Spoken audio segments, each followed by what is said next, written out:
à nouveau réunis pour louer le Seigneur, à nouveau réunis de même cœur.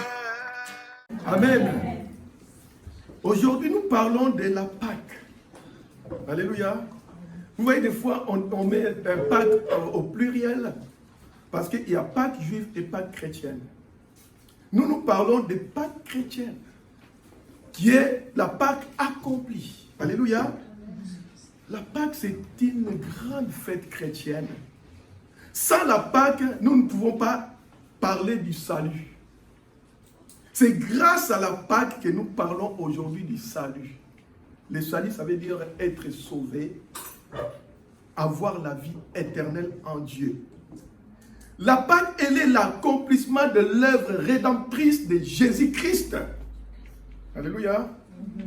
Parce que c'est à la croix de Golgotha que Jésus a dit tout est accompli. Tout est accompli, c'est écrit dans Jean 19, 30. Lorsqu'il était dans la croix à ce moment-là, il a dit clairement que j'ai achevé ma mission et j'ai réussi. Alléluia. Parce que c'était dur, hein. Vous savez ce qu'il avait enduré à Gethsémane? C'était dur. On dit même qu'au moment où il était dans l'angoisse, il priait. Il y avait même des grumeaux de sang qui sortaient de ses sueurs. Il dit même un moment, il a dit, mais Seigneur, qu'est-ce que je fais? Mais il a dit non. Ce n'est pas ma volonté, mais c'est de la tienne. Il a obéi jusqu'au bout. Pour bien comprendre Pâques, mais bien aimé, il est nécessaire de rentrer dans l'histoire de l'humanité qui est relatée dans le livre de Genèse. Prenez dans votre maison, si vous avez la Bible, regardez l'histoire de l'humanité qui est écrite dans le livre de Genèse.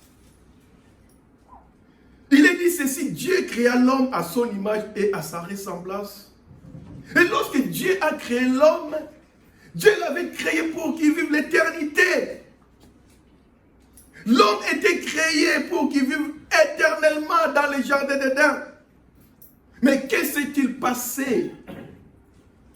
Que s'est-il passé? Ça, c'est la question. L'homme a désobéi en suivant les mensonges de l'ennemi de Dieu, celui qu'on appelle le diable. Vous savez, le diable a été frappé par Dieu, il a été précipité parce qu'il voulait être élevé comme Dieu. Et en ce moment-là, Dieu lui a dit quoi? Il dit une grande guerre, comme je dis que la plus grande guerre s'est manifestée dans les ciels. Première guerre mondiale, ce n'est pas sur la terre, mais c'est dans les ciels. Et dans sa rébellion, il a même corrompu un tiers des anges. Et ces un tiers des anges sont venus pour combattre Dieu, mais le Seigneur avait les deux tiers. Et à cette guerre, il y avait aussi l'ange qu'on appelle Michael. L'archange puissant de Dieu, la main droite de Dieu. Comme on dit, l'officier d'ordonnance de Dieu.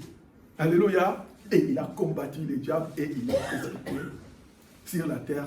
Et le diable, dans sa ruse, il vient voir l'homme et il a dit, ah, en plus de ça, il ne savait rien du tout. Il commençait à sonder. Est-ce que Dieu vous a-t-il quoi, quelque chose, tout ça? Et à ce moment-là, l'homme et la femme, hein, parce qu'ils étaient là ensemble, hein, il ne faut pas incriminer seulement les femmes, hein, parce que l'homme était à côté. Hein? Oh non! Dieu nous avait dit de manger tout ce qui est dans les jardins, mais de manger cet arbre-là, il nous a interdit. Et le diable dit non, les jours que vous mangez de cet arbre-là, vous serez comme Dieu. C'est une sorte de piège, vous, non? Vous serez comme... Lui, il a été précipité. Pourquoi? Parce qu'il voulait être comme Dieu. Et il vient corrompre l'homme aussi. L'homme, lorsqu'il a entendu ça, il dit, oh, moi aussi, je vais être comme Dieu. Et en désobéissant, et pourtant Dieu n'avait pas dit une demi-vérité. Dieu avait dit la vérité en entier. Car le jour que vous mangerez de cet arbre-là, vous mourrez.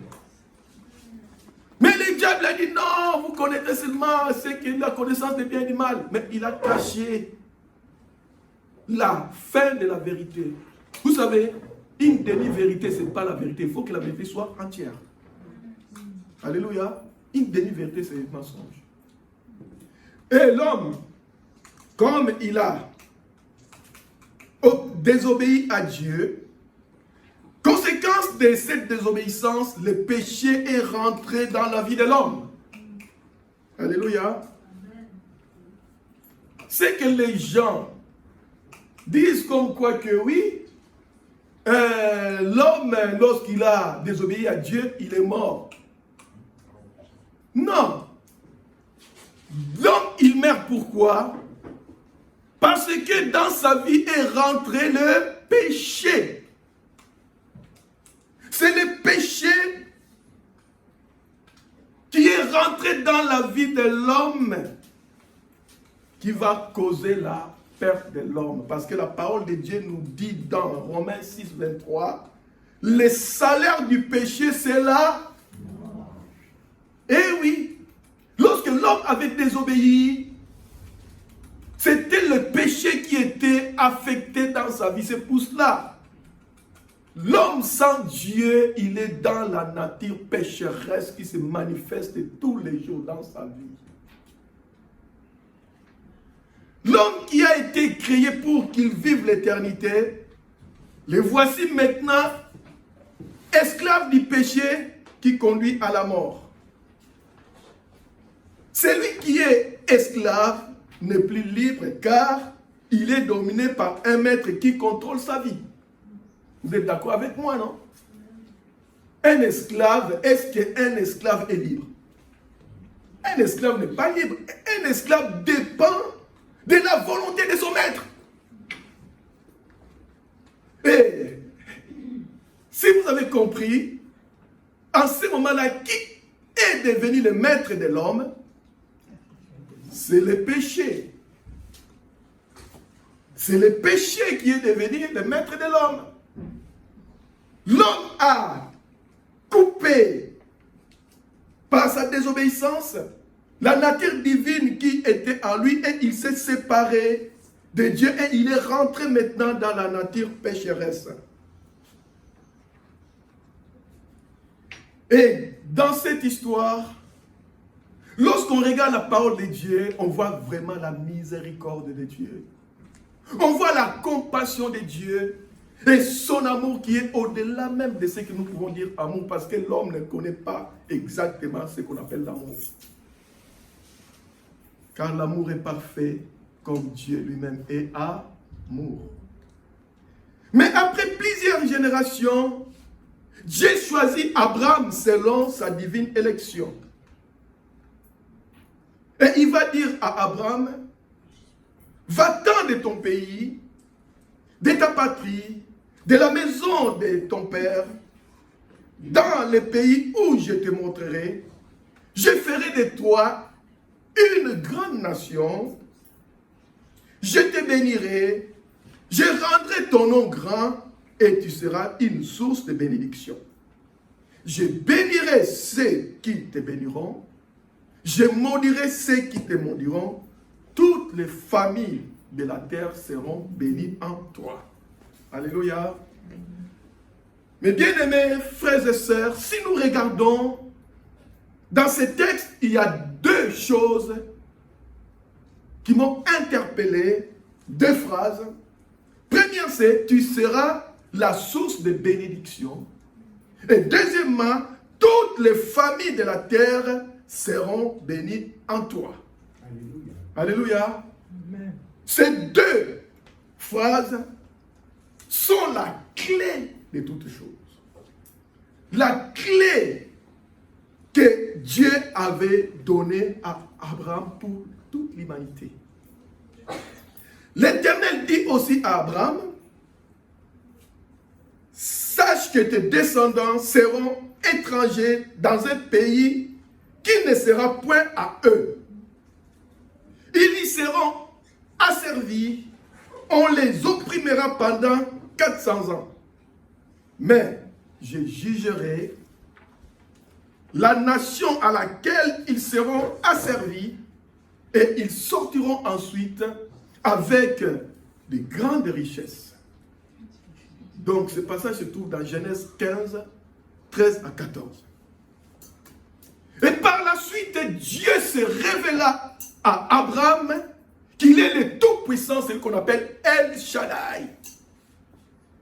Il lui demanda aussi de marcher devant sa face avec intégrité.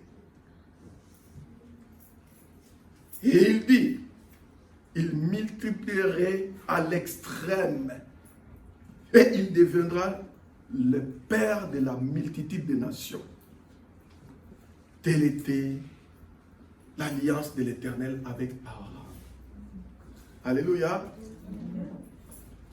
Et comme il a prophétisé sur Abraham, en ce moment-là, si vous avez compris, vous allez comprendre. Maintenant, je vais dire ce nom d'une autre façon maintenant.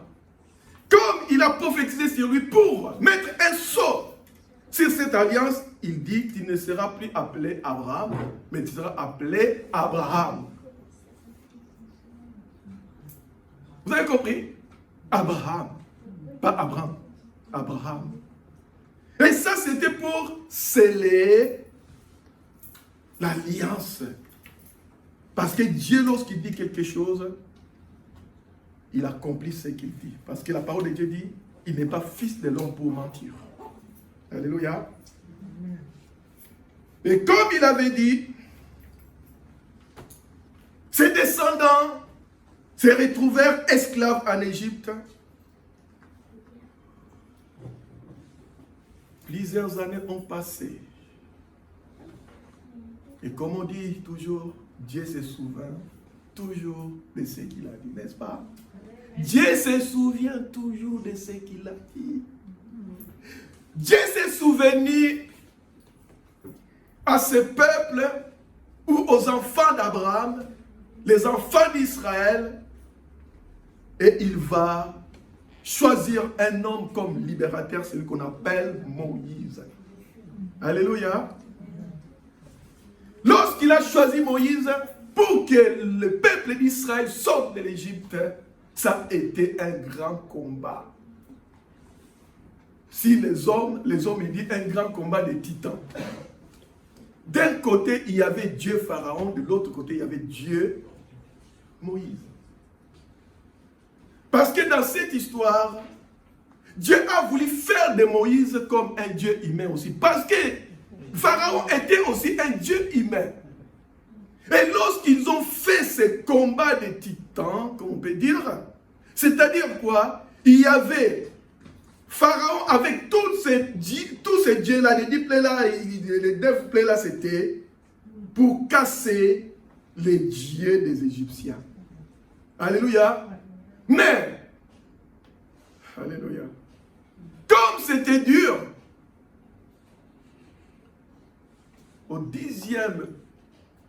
à la 10e plaie, la dernière, c'était celui de Dieu, celui qu'on appelle El Shaddai. Le Dieu tout-puissant. Alors, Dieu va leur dire, dans cette dernière plaie, il va dire à Moïse, tu sacrifieras l'agneau mâle sans défaut. Ça, c'est maintenant, c'est Dieu qui a pris les choses en main. Alléluia. Tout ce que Moïse a fait, les combats, c'était Moïse. Mais là, au dernier combat, Dieu lui-même va dire à Moïse, voici ce que je veux faire. Il dit, on prendra son sang et on le mettra sur les 2 poteaux et sur les linteaux de la porte des maisons où on les mangera. Et il dit aussi, quand vous les mangerez, vous aurez vos reins sains, vos souliers aux pieds et votre bâton à la main. Et vous les mangerez à la hâte. C'est la Pâque de l'Éternel. Alléluia. C'est la Pâque de l'Éternel. C'est ici pour la première fois qu'on voit dans la Bible apparaître le mot Pâque. Et Dieu continue dans ce qu'il est en train de révéler ou de dire à Abraham. Le sang vous servira de signe sur les maisons où vous serez. Je verrai le sang et je passerai par-dessus vous. Il n'y aura point de plaie qui vous détruise quand je frapperai les pays d'Égypte. Alléluia. Et Dieu va leur donner cette instruction qui est nécessaire. Dieu dit, vous servirez les souvenirs de ces jours et vous les célébrerez par la fête à l'honneur de l'Éternel. Alléluia. Et nous fêtons aujourd'hui une fête à l'honneur de l'Éternel. Alléluia. C'est la seule fête chrétienne qui est plus importante. Amen. Les autres, gnognottes, sans but. Amen. Mais cette fête a un but bien précis. Ah, si Jésus n'était pas passé à la croix, ça serait impossible. Parce que la parole de Dieu dit, sans l'effusion de sang, il n'y a pas de pardon de péché. Dieu a dit de conserver ces jours, cette date, comme une loi perpétuelle. Même nous qui sommes des chrétiens, nous sommes obligés de fêter Pâques parce que c'est Dieu qui a voulu cela. Mais notre Pâque est différente de la Pâque juive. Vous allez comprendre après. Et comme Dieu avait dit, au milieu de la nuit, la mort est passée dans les pays d'Égypte. Là où il n'y avait pas le sang de l'agneau sans défaut, Dieu a frappé. Il y a des morts en Égypte des premiers-nés. En commençant chez le pharaon, jusqu'à même au plus bas des Égyptiens, même ceux qui étaient même dans les prisons, dans leur famille, il y a la mort des premiers-nés.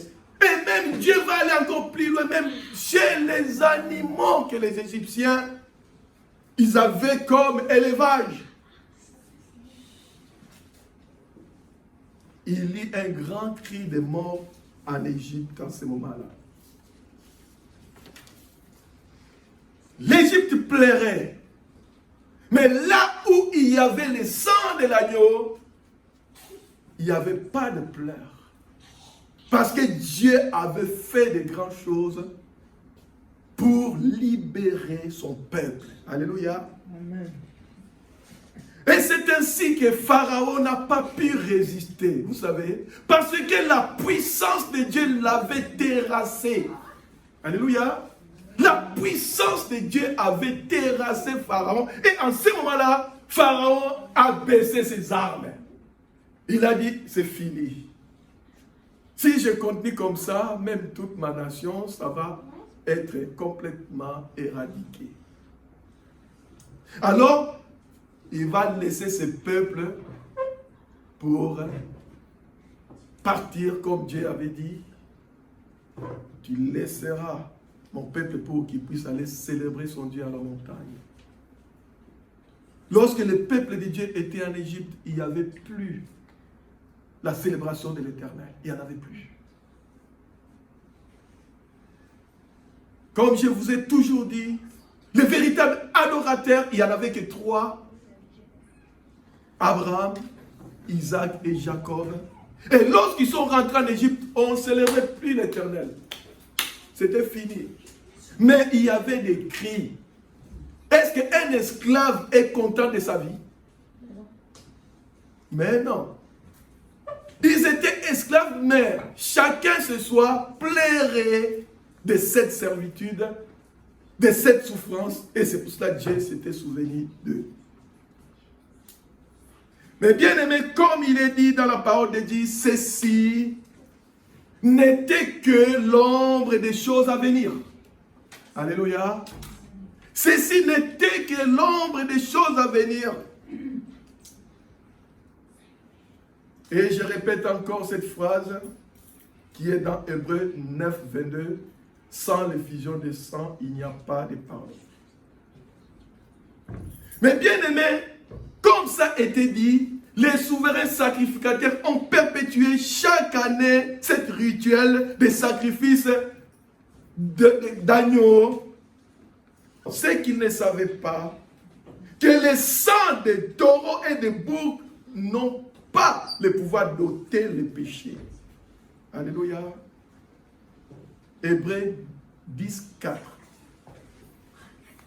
Ils ont fait chaque année ces sacrifices. Et ces sacrifices, vous savez ce que ça faisait par rapport au péché. Mais bien aimé, vous voyez cette nappe, il y a une grosse tache qui est là, qui, c'est comme, on voit souvent des moisissures. Vous savez, il y a des gens qui sont champions de camoufler des moisissures. Je vais vous donner une petite histoire. Je suis venu en Arles. À Paris, je ne savais pas qu'il y avait des moisissures. J'ai connu les moisissures ici en Arles. Je suis arrivé dans un appartement, ok, on m'a présenté l'appartement, c'était joli, bien peint, tout. Et je dis, wow, c'est bien ça. Et j'ai pris l'appartement.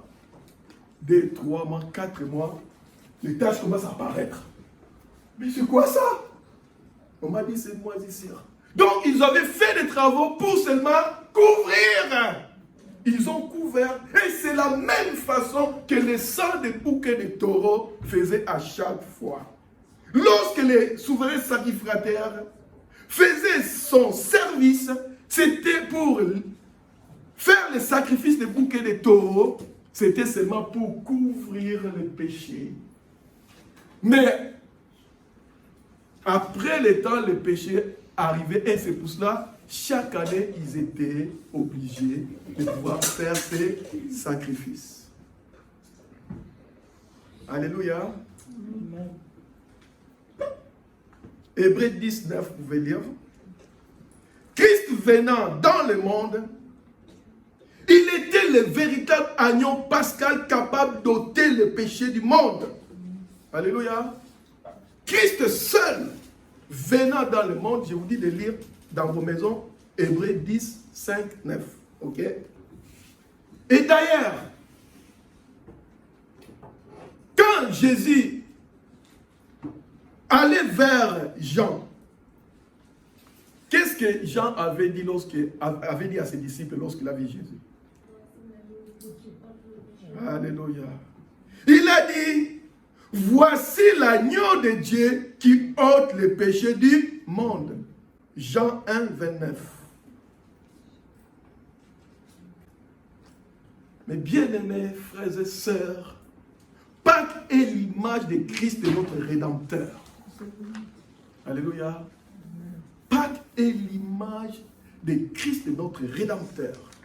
Vous pouvez lire dans 1 Corinthiens 5, 6, 7.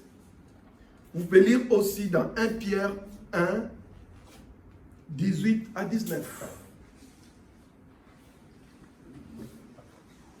La particularité de Christ, c'est qu'il est différent des hommes qui étaient des souverains sacrificateurs. Christ joue 2 rôles que personne n'a pu jouer. Christ a été lui-même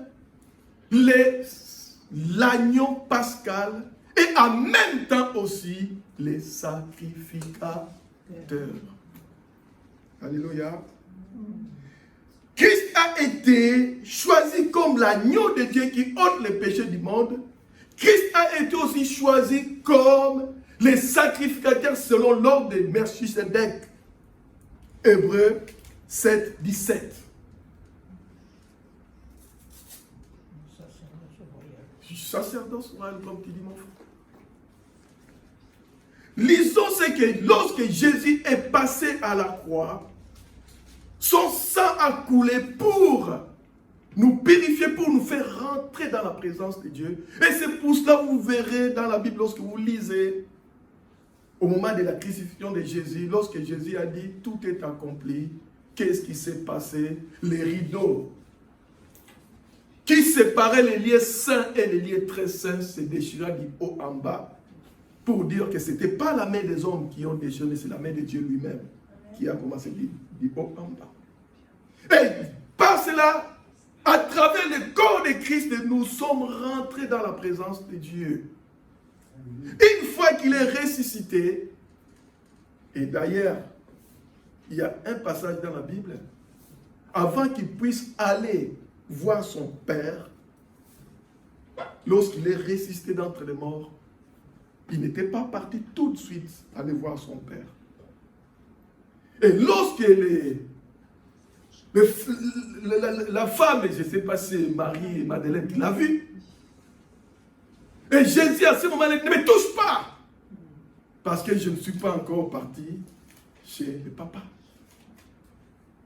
Une fois qu'il est parti chez papa, il est revenu et on a pu le toucher. Lorsqu'il est monté au-dessus de tous les cieux pour donner ses sacrifices. Nous allons lire dans Hébreux 9.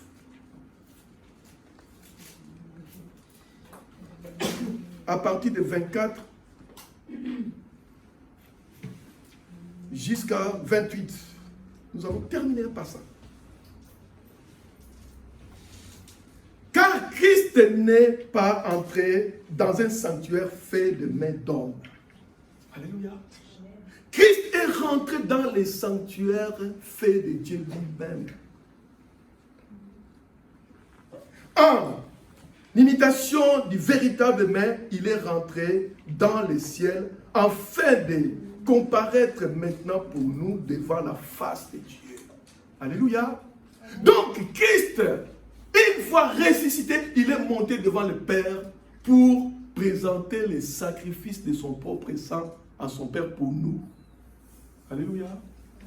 Pour nous. Et ce n'est pas pour s'offrir lui-même plusieurs fois qu'il y est entré comme les souverains sacrificateurs entrent chaque année dans les sanctuaires mains pour offrir un autre sang que les siens. Alléluia. Il est rentré dans les sanctuaires de Dieu avec son propre sang pour nous. Pour que nous soyons pardonnés. Il est dit autrement, il aurait fallu qu'il ait souffert plusieurs fois depuis la création du monde. Mais maintenant, à la fin des siècles, il apparaît une seule fois pour effacer le péché par son sacrifice. Amen. Alléluia. Par son sacrifice, il a effacé le péché du monde. Alors que le sang des bouquets de taureaux, c'était seulement pour camoufler, pour couvrir. Et comme il est réservé aux hommes de mourir une seule fois, après quoi vient le jugement, de même Christ s'est offert une seule fois pour porter les péchés de beaucoup d'hommes. Il apparaîtra sans péché une seconde fois à ceux qui attendent leur salut. Alléluia. Aujourd'hui, on n'a plus besoin de faire des sacrifices de bouquets de taureaux parce que le sacrifice de Christ est suffisant. Alléluia. Nous n'avons plus besoin de faire des sacrifices. Il y a des gens qui font encore des sacrifices de moutons ou de taureaux. Il y a même dans la sorcellerie, les gens ils font des sacrifices de coqs et de poules. Mais nous qui sommes avec Jésus, Jésus nous a rendu libres de nous-mêmes. Alléluia. Il suffit seulement nous confessons son nom. Il a dit tout pouvoir m'a été donné dans les ciel, sur la, sous la, et au nom de Jésus, tout genou. Alléluia. Aujourd'hui, fêtons la Pâque qui est notre Seigneur. J'aimerais bien que quelqu'un lise moi 1 Pierre 1, 18, 19. Sachant que ce n'est pas par des choses périssables, par de l'argent ou de l'or, que vous avez été rachetés, de la belle manière de vivre que vous aviez hérité de vos pères, mais par le sang précieux de Christ, Amen. comme d'un agneau sans défaut et sans tache. Amen. Alléluia.